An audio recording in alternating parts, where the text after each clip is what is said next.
नमस्कार दोस्तों, स्वागत है आप सभी लोगों का आपके अपने यूट्यूब परिवार में। और दोस्तों आज हम लेकर आ चुके हैं आपके लिए एक और जो है कि शानदार टॉपिक, जो कि आपके सीटेट एग्ज़ाम्स के लिए काफ़ी जो है हेल्पफुल रहेगा दोस्तों। तो हम बात कर रहे हैं RTE एक्ट 2009 के बारे में। इससे दोस्तों एग्ज़ाम में क्वेश्चंस पूछा जाता है सीटेट एग्ज़ाम्स में। और जितने भी क्वेश्चंस पूछे गए हैं मैंने उनको यहाँ पर कुछ सेलेक्टेड क्वेश्चंस हैं जो मैं आपके लिए लेकर आया हूँ, जिसको आप देखेंगे और अच्छे तरीके से करेंगे, जिससे आने वाले एग्जाम्स में जो भी क्वेश्चंस हैं वो आपके गलत ना हो। तो चलिए वीडियो को शुरू करते हैं और करते हैं आज का सेशन स्टार्ट। तो जो लोग भी चैनल पर नए होंगे, पहली बार विजिट किए होंगे, चैनल को सब्सक्राइब कर लेंगे और बेल आइकन को प्रेस कर लेंगे और अपनी तैयारी को बेहतर करेंगे। तो चलिए शुरू करते हैं देर न करते हुए अपने इस टॉपिक को। पहला क्वेश्चन है दोस्तों इस टॉपिक से आपके स्क्रीन पे कि यहाँ पर देखिए, पहले मैं बता देता हूँ यहाँ पर दिया गया है जो आपके बारे में, इसके बारे में। तो ये 2011 से लेकर के 2024-25 में जो पूछे गए महत्वपूर्ण सवाल हैं उनको मैंने यहाँ पर शामिल किया हुआ है। ठीक है, अब देखिए पहला क्वेश्चन जो इससे पूछा गया है कि RT अधिनियम 2009 के अनुसार शिक्षक के लिए प्रति सप्ताह न्यूनतम कार्य घंटे कितने हैं। मतलब एक सप्ताह में एक शिक्षक के लिए कितने घंटे कार्य करने हैं, किसके अनुसार, RTE 2009 के अनुसार। 40 घंटे, 45 घंटे, 50 घंटे, 55 घंटे। ये आपका क्वेश्चन दो बार पूछा गया है एग्जाम में, 2012 और 2014 में। इसका जो राइट आंसर होगा वो आपका होगा ऑप्शन नंबर बी, 45 घंटे। यानी एक हफ्ते में एक शिक्षक को कम से कम कितना घंटे कार्य करना है, 45 घंटे कार्य करना है, किसके अनुसार, RTE 2009 के अनुसार। अगला क्वेश्चन देखेंगे, सेकेंड क्वेश्चन क्या पूछा गया है इससे। सेकेंड आपका पूछा गया है कि RTE 2009 के तहत प्राथमिक स्तर, यानी जिसको हम कक्षा 1 से 5 तक लेते हैं, पर छात्र और शिक्षक का अनुपात क्या होना चाहिए।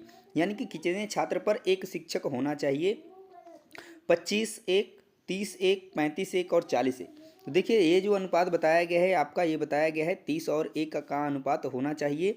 किस स्तर पर, प्राथमिक स्तर पर।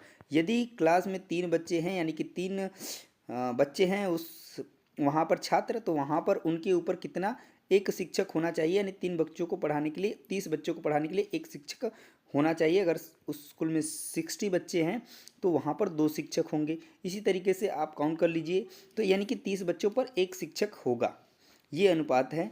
अगला क्वेश्चन देखेंगे, क्वेश्चन नंबर थर्ड में पूछा गया है कि शिक्षा का अधिकार अधिनियम पूरे भारत में कब लागू हुआ था। ये आपका पूछा गया था 2011 में, क्योंकि उसी समय लागू हुआ था जल्द में। तो ये निश्चित रूप से है कि कोई चीज़ जल्दी से होती है तो उसी समय ये क्वेश्चंस बनता है। पहला है ऑप्शन 1 अप्रैल 2009, दूसरा है 1 अप्रैल 2010, 15 अगस्त 2009 और 26 जनवरी 2010। तो ये आपका लागू हुआ था कब, 1 अप्रैल 2010 को। तो ऑप्शन नंबर बी जो है इसका राइट आंसर हो जाएगा। ठीक है, आगे देखते हैं अगला क्वेश्चन, क्वेश्चन नंबर 4 में क्या पूछा गया है कि RTE 2009 के अनुसार कक्षा 6 से 8, जिसको उच्च प्राथमिक के लिए, छात्र और शिक्षक का अनुपात क्या है। अभी हमने देखा 1 से 5 के लिए क्या अनुपात था, 30 और 1 था। यानी कि छात्र अगर 30 हैं तो शिक्षक कितना होगा, 1। अब पूछा गया है आपसे कि अगर यही कक्षा 6 से 8 की बात की जाए तो उसमें शिक्षक और छात्र का अनुपात क्या होगा। तो यहाँ पर होगा आपका 35 और 1, यानी कि हर एक 35 छात्र पे एक शिक्षक होगा। अगर 35 छात्र हैं तो उनके ऊपर एक शिक्षक जो है कि पढ़ाने के लिए होगा। तो राइट आंसर होगा इस क्वेश्चन का ऑप्शन नंबर बी। अगला क्वेश्चन देखिए, क्वेश्चन नंबर 5 में आपका पूछा गया है कि RTE 2009 के किस धारा के तहत शिक्षकों को निजी ट्यूशन पढ़ाने पर रोक है। जैसा कि आपको पता होगा कि जितने भी जो गवर्नमेंट टीचर हैं उनको जो है ट्यूशन पढ़ाने के लिए क्या है, उनको मना है, यानी कि रोक है, वो ट्यूशन नहीं पढ़ा सकते हैं। और ये आपका क्वेश्चन पूछा गया है 2023 और 24 में। तो किस धारा के तहत, धारा 25, धारा 28, धारा 17, धारा 21। तो इसका जो सही आंसर होगा वो होगा आपका ऑप्शन नंबर बी, यानी कि धारा 28। नेक्स्ट देखेंगे, नेक्स्ट क्वेश्चन, क्वेश्चन नंबर 6 में आपका क्या पूछा गया है। इसमें पूछा गया है कि एक शैक्षणिक वर्ष में प्राथमिक विद्यालय, यानी कि कक्षा 1 से 5 के लिए न्यूनतम जो कार्य दिवसों की संख्या है वो क्या है। ये आपका पूछा गया है 2013 में। यानी कि एक साल में जो कार्य दिवस होंगे, वर्किंग डेज होंगे एक साल में, वो कितने होंगे। 180 दिन दिया है, 180 दिन, 200, 210, 220। इसका जो राइट आंसर होगा वो क्या होगा, ऑप्शन नंबर बी, 200 दिन होने चाहिए कम से कम एक साल में जो कार्य दिवसों की संख्या है, यानी इतने दिन स्कूल कम से कम चलने चाहिए। इससे अधिक हो सकते हैं पर इससे कम नहीं। आगे देखिए अगला क्वेश्चन, क्वेश्चन नंबर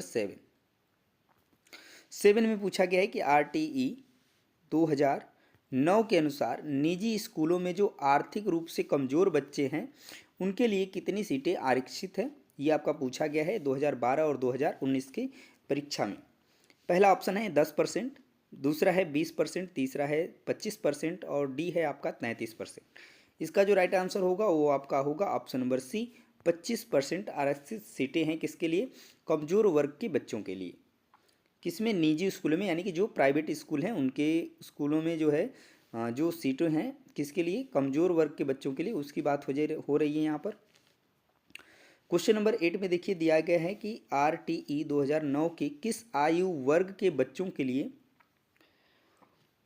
मुफ्त और अनिवार्य शिक्षा सुनिश्चित करता है। ये आपका 11 और 22 में पूछा गया है। पहला ऑप्शन है 5 से 15 वर्ष, दूसरा ऑप्शन है 6 से 14 वर्ष, तीसरा है 3 से 18 वर्ष और डी है आपका 7 से 14 वर्ष। तो देखिए कि आपको भी पता होगा ये कक्षा 1 से लेकर के 8 तक, कक्षा 1 से लेकर के 8 तक के बच्चों को जो है मुफ्त शिक्षा दी जाती है। और कक्षा 1 में जो है बच्चा जो है 6 वर्ष होता है तो एडमिशन होता है और इस तरीके से 8 तक जाते जाते 14, यानी कि 14 वर्ष। तो ये आपका 6 से 14 वर्ष के बच्चों के लिए मुफ्त शिक्षा जो है सुनिश्चित करता है किसके अनुसार, RTE 2009 के अनुसार।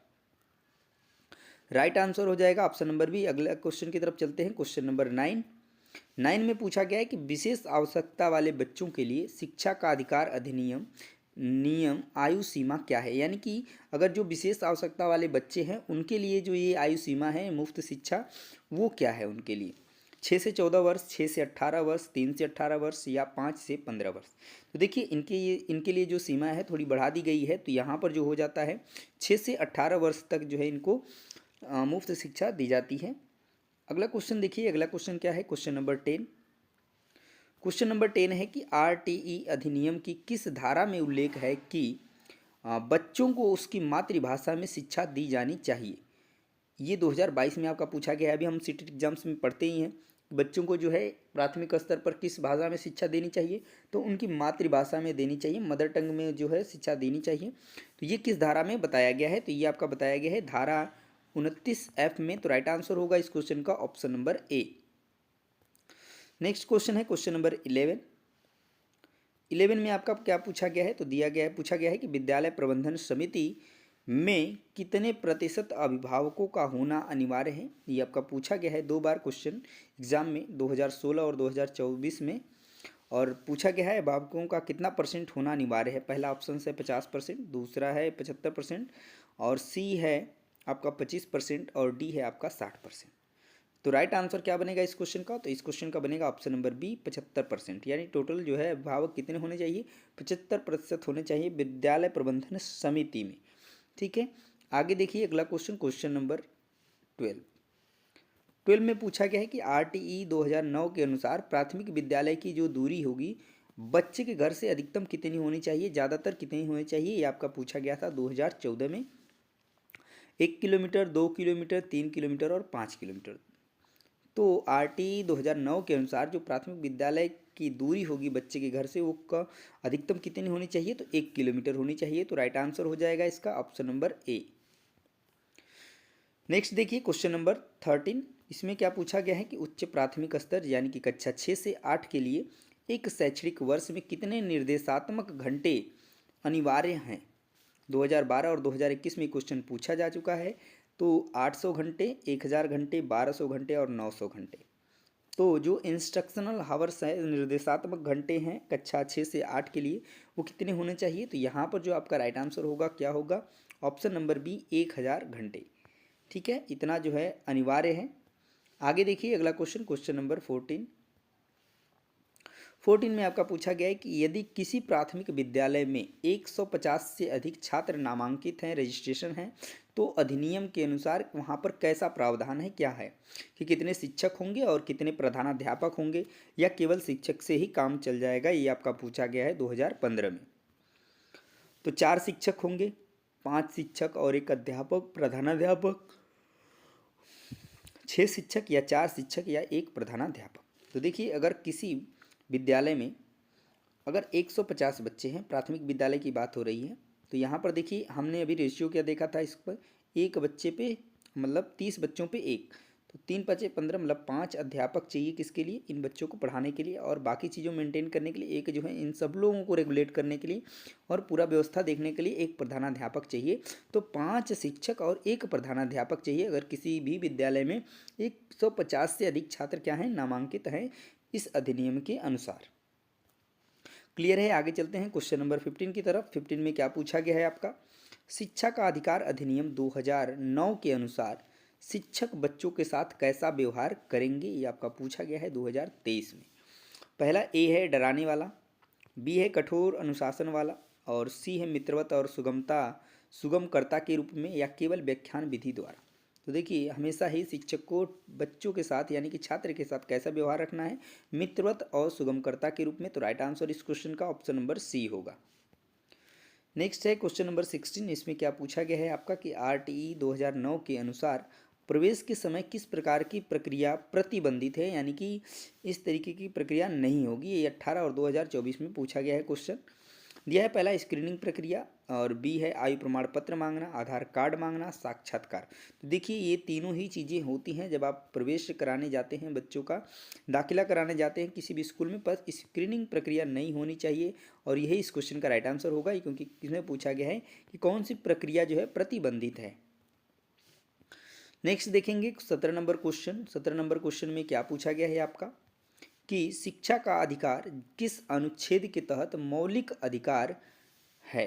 ये आपका 11 और 22 में क्वेश्चन पूछा गया है। अनुच्छेद 19, अनुच्छेद 21A और अनुच्छेद 45 और अनुच्छेद 51A। तो इसका जो सही आंसर होगा वो होगा आपका ऑप्शन नंबर बी 21A में जो है ये मौलिक अधिकार के तहत है शिक्षा का अधिकार 21A में। तो याद रखेंगे इसको, इससे भी क्वेश्चंस बनता है। और आगे देखेंगे अगला क्वेश्चन।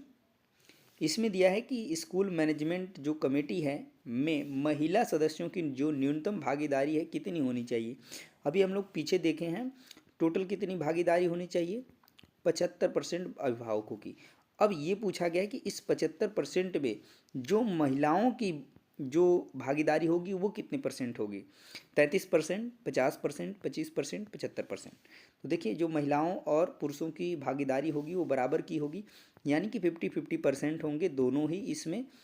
जो 75% है इसमें, तो महिलाओं की भी भागीदारी कितनी होगी, 50% होगी। तो राइट आंसर होगा इस क्वेश्चन का ऑप्शन नंबर बी। आगे देखिए अगला क्वेश्चन, क्वेश्चन नंबर 19 में आपका पूछा गया है कि RTE 2009 के अनुसार गैर शैक्षणिक कार्यों में शिक्षकों की ड्यूटी कहाँ नहीं लगाई जा सकती। ये आपका पूछा गया है 2021 में। पहला ऑप्शन है चुनाव कार्य। चुनाव कार्य में तो अभी ड्यूटी लगाई जाती है, ऐसा तो है नहीं कि नहीं लगाई जा सकती, तो ये तो गलत हो जाएगा। पल्स पोलियो अभियान पहले लगाई जाती थी, अब नहीं लगाई जाती है। आपदा राहत में लगाई जाती है, जनगणना में लगाई जाती है। तो इन जगहों पर लगाई जाती है चुनाव कार्य, आपदा राहत और जनगणना। पल्स पोलियो अभियान में नहीं लगाई जा सकती है। जब तक ये जो है कानून नहीं आया था, ये अधिनियम नहीं आया था, उसके पहले इसमें भी लगाई जाती थी, पर जब से ये आ गया है यहाँ पर बंद हो गया है। तो इसका जो सही आंसर होगा ऑप्शन नंबर बी हो जाएगा, पल्स पोलियो अभियान। अगला क्वेश्चन देखिए 20 नंबर क्वेश्चन में पूछा गया है कि किस संशोधन द्वारा शिक्षा के अधिकार को संविधान में शामिल किया गया। ये आपका 12 में पूछा गया है क्वेश्चन। ऑप्शन ए है 42वां संशोधन और बी है 86वां संशोधन और 44वां संशोधन और 74वां संशोधन। तो किस संशोधन में जो है कि ये शिक्षा का अधिकार को संविधान में शामिल किया गया था, ये आपको बताना है। तो इसका जो सही आंसर होगा वो होगा आपका ऑप्शन नंबर बी 86वां संशोधन। यानी कि इस संशोधन में शिक्षा के अधिकार को क्या कर दिया गया, शामिल किया गया है और इसको मौलिक अधिकार के रूप में दे दिया गया है कि ये सबका मौलिक अधिकार है और इसे जो है सबको ग्रहण करना है। इस तरीके से ये चीज़ें आगे बढ़ी है। तो ये थे कुछ महत्वपूर्ण क्वेश्चंस जो RTE 2009 से बन रहे थे और उन सभी को मैंने जो है इस सेशन में कंप्लीट करा दिया है। तो इससे रिलेटेड अगर कोई क्वेश्चंस आता है तो आप निश्चित रूप से करके आएंगे और आपका क्वेश्चंस जो है गलत नहीं होगा अगर आपने पूरी वीडियो अच्छे तरीके से देखी है। इसी तरीके से बारी बारी से मैं सभी टॉपिक जो है आपको करा दूंगा, इस तरीके से आपकी तैयारी बेहतर हो जाएगी। तो इस तरीके से अपनी तैयारी को बेहतर करने के लिए चैनल को सब्सक्राइब करके बेल आइकन को प्रेस रखिए, ताकि जब भी वीडियोज़ पड़े तो आपके पास सबसे पहले नोटिफिकेशन जाए, जिससे आप अपनी तैयारी को बेहतर कर सकेंगे। तो मिलेंगे एक और टॉपिक के साथ अगले वीडियो में, तब तक के लिए जय हिंद।